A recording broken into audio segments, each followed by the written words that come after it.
Today is Monday, November 10th, and on Mondays we take a look at what's coming up for the next week. Got a couple of housekeeping items first. Please take a look at the description box on this episode and previous episodes. There's information in there about meditation and Buddhism and other things that might be useful. I'm trying to reduce us to about 20 minutes, of which about half will be Samatha, or the first part of meditation, serenity as we calm down, and the second half will be Panya, or wisdom. Some people say Vipassana. This will be available with closed captions, but probably not until tomorrow, so I would wait on that. The reason that we do guided meditation is to, in the hope that it will be useful for people who do not yet have a meditation practice. And we hope that you will be able to take some of the information and some of the practice that you get here and use it in your home or in your garden and do this on your own. And one last thing, I find myself in my dotage reaching for words and confusing things, and too bad I'm old.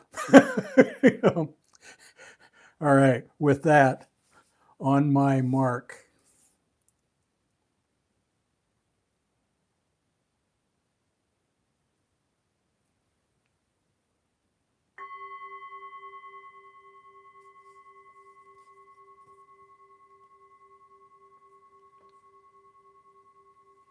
Find yourself in a quiet spot, spine straight, shoulders back, and let your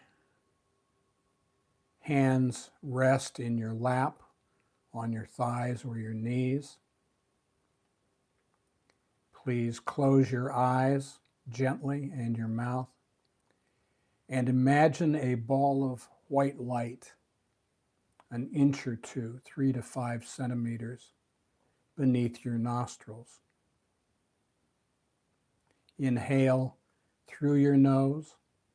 Watch the light go down past your heart to your stomach and back out the same way. Breathe in through your nose.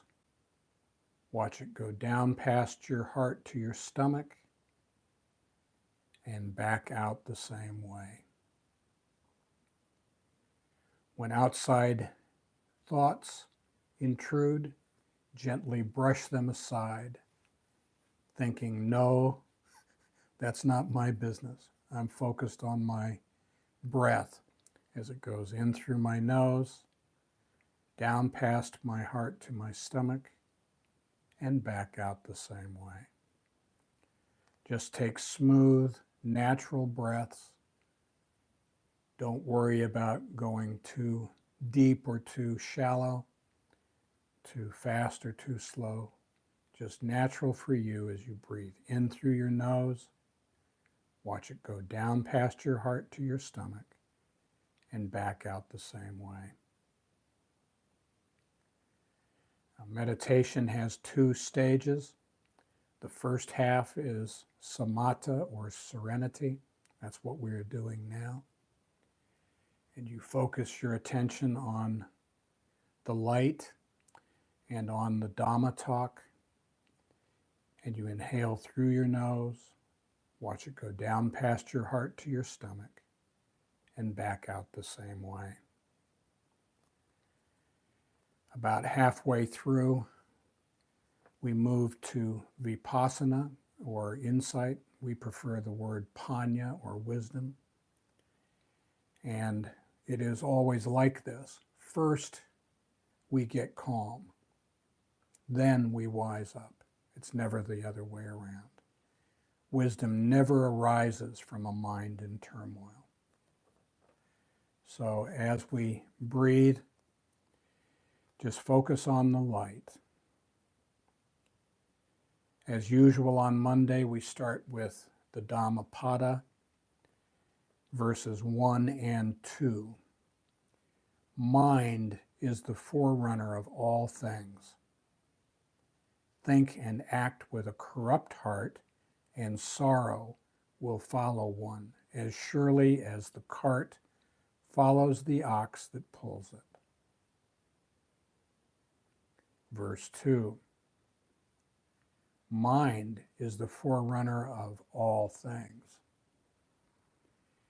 Think and act with a pure heart, and happiness will follow, as surely as one's never departing shadow.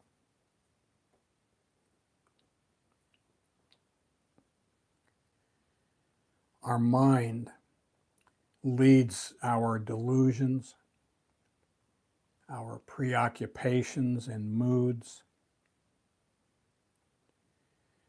and we meditate to calm our mind and tame our heart.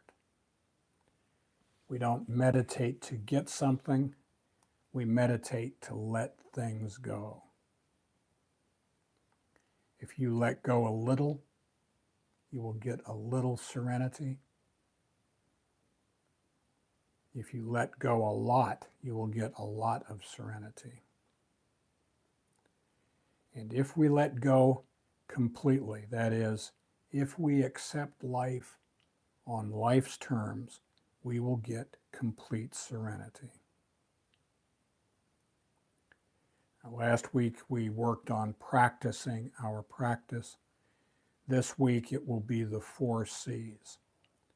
We want to be calm, collected, and content. In a word, copacetic.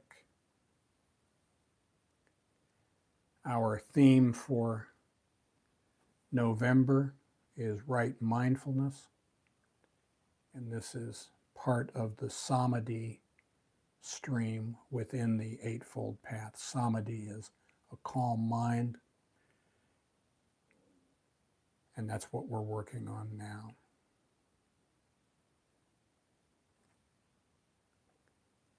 I need to talk with you a little bit about the human condition.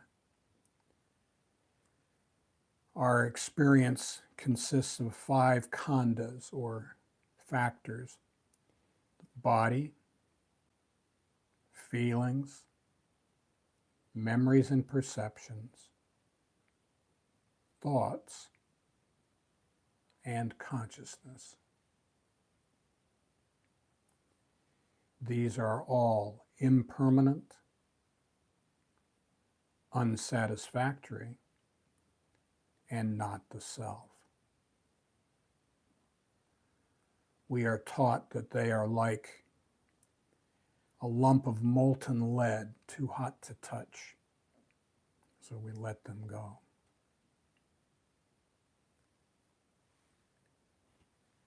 As meditators, we have 3 duties. First is mindfulness. We pay attention to the ball of light as it goes in through our nose, down past our heart to our stomach, and back out the same way. Second is collectedness, or concentration. When these outside issues, thoughts, intrude, we brush them aside and we focus on our breath. And the last duty is contentment. We have a duty, we have an obligation to be content now. We're not content tomorrow or next week or in the next room. We are content now, or we are not content. We are angry now, or we are not angry. The way that we are right now is the way that we are. So we must focus. Now, if you can do this for a few seconds during today's meditation, you can do it for a few minutes. And if you can do it for a few minutes, you can do it for much longer. Focus your attention, stitch together these bubbles of bliss, and shazam, you'll look up and see the clock, and you'll go, wow, I haven't had an angry, resentful, or fearful thought for 3 hours. How did that happen? How indeed.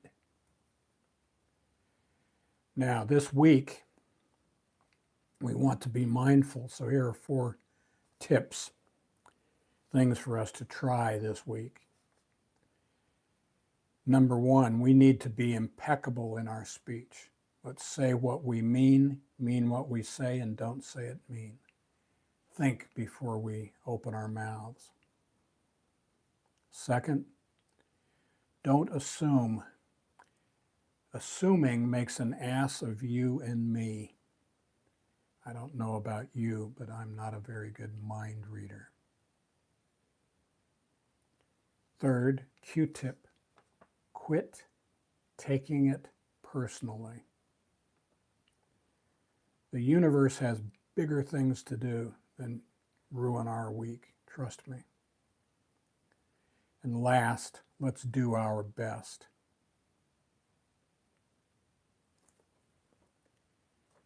Now, as we move into the second part of our session today, Panya, we can allow some thoughts to arise, but only if we can look at them with cool eyes, as if looking from afar. We look at our thoughts, we see them for what they are, and we let them go. Skilled practitioners do not waste time arguing. The Dhammapada, verse 2:10, don't get entangled with what you long for or dislike. Not seeing what you long for is suffering. So also is seeing what you dislike. So, we should mind our own business, keep our hands to ourselves, and remember not to be jerks. This reminds me of Pulp Fiction, when Jules and Vinny are in the bathroom and Vinny's making a mess, and Jules tells Vincent, listen, you don't go into a friend's house and tell them what's what. Wise man, good advice. So as we go through our week, let's try not to stick our nose in places it doesn't belong.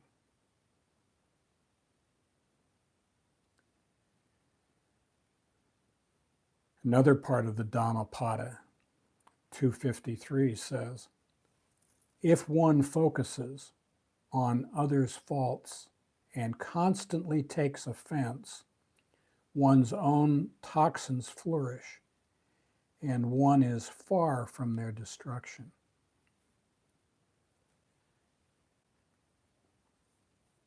So again, we are told that the way that we feel depends on our thoughts. We need to look at them, we need to examine them, and we need to let them go. When we're meditating, if it's right, throw it out. If it's wrong, throw it out. Usually, if it's right, we cling to rightness. If it's wrong, we hold it to be wrong, and arguments will surely follow. But the Dhamma is the place where we don't look at right or wrong. We let it go.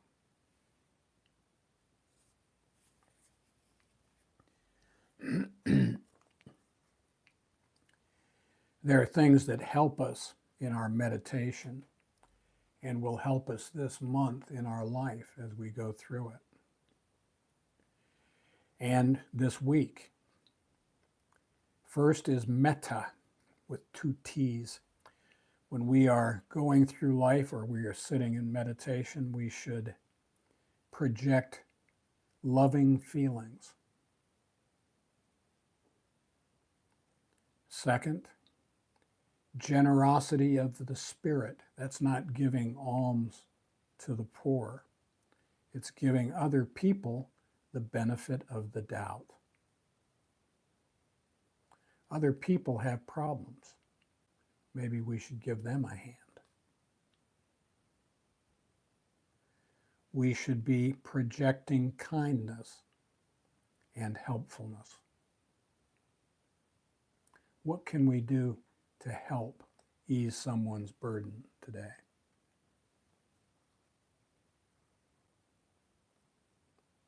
Sati, or mindfulness, not only what we are doing right now, and not only our theme for November, but throughout our life, if we are mindful of God and other people, put them before us, then we will not go far wrong. We want to embody sampajana, or self-awareness. Who am I? What am I doing right now?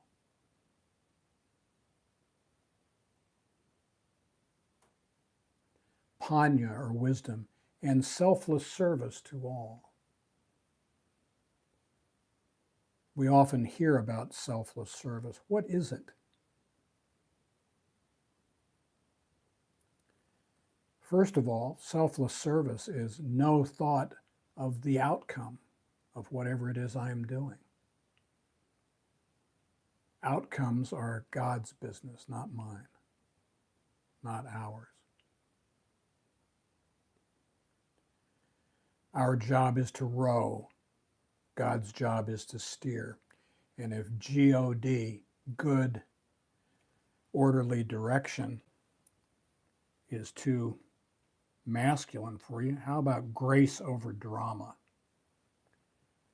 We are in the boat, and our hands are on the oars, and we row, and we row, and we row. And grace in the back of the boat steers us to the safe harbor she thinks is best for us. Selfless service is unconditional, not transactional love. We give to people because it's the right thing to do, not because we think we're going to get something out of it. Now, as we sit in Panya and observe our thoughts as they arise, we might observe this. We might think, the mind is thinking of an outcome that makes me look good, bad, ridiculous. Let it go. The mind is projecting fear, blaming others. The mind is in a good, bad, angry, envious, self-pitying mood. Moods are also impermanent, unsatisfactory, and not the self. Let them go. The mind is inciting me to find fault in my family, workplace, country. Mindfulness can lead to spiritual insight into our intentions, our actions on our side of the street, but it's not a license to psychoanalyze other people or to diagnose their mental illness or to take their inventory. It's none of our business. To end suffering, we must stop craving, clinging, and clamoring for things. Instead, we should cultivate things. And we can cultivate things for free. This is kusala, or skillful action. We can, without requiring any help from anybody else, we can be trustworthy, loyal, helpful, friendly, courteous, kind, cheerful, obedient, and so on. We can be charitable. We can be patient. We can forgive others. We can be gracious. And we don't require any outside assistance. So this week, as you go through your week, we will certainly find suboptimal events. And in times of trouble, take a deep breath, go into the next room, close the door, sit down. Imagine a ball of light an inch or two below your nostrils. Breathe in through your nose. Watch the light go down past your heart to your stomach and back out the same way. Namaste.